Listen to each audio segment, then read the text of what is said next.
Sir మీ పేరు? Vijay Kumar sir. So MBBS మీ డాటర్ని చదివించాలనేది మీ కళ. అవును సార్. ఏ యూనివర్సిటీ సెలెక్ట్ చేసుకున్నారు? Georgia sir, Georgia. కెన్వాకర్ యూనివర్సిటీలో జాయిన్. హలో అమ్మ, మీ పేరు? అక్షయ సార్. అక్షయ గారు, ఓకే. సో జార్జియా ఎంబీబీఎస్ చేయడానికి వెళ్తున్నారు. బయట అదర్ కంట్రీస్ చాలా ఉన్నాయి. మీ పేరెంట్ చెప్పారని మీరు అక్కడికి వెళ్తున్నారా? ఇండియన్ ఎన్ఎంసీ రికగ్నిషన్ కావాలి కదా సార్, అది జార్జియాలో ఉంది. ఇంకా జార్జియా అనేది ఒక safest country and beautiful country అని కూడా విన్నాం కాబట్టి అది జార్జియా వెళ్ళడం బెటర్ అని ఫిక్స్ అయినాం. ఓకే. సో ఇక్కడ ప్రాసెస్ అంతా వీసోర్స్ వాళ్ళు మీకు అనుకూలంగానే చేశారా?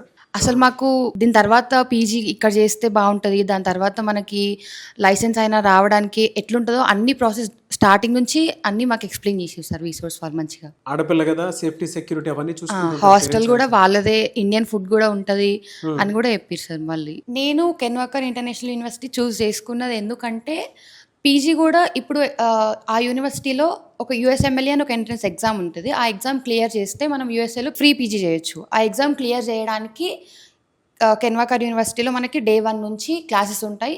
సో మనం ఆ ఎగ్జామ్ని ఈజీగా క్లియర్ చేసుకోవచ్చు. దానివల్ల నేను ఫ్రీగా యూఎస్ఏలో పీజీ చేయొచ్చు. అందుకని నేను ఆ యూనివర్సిటీ తీసుకున్నాను.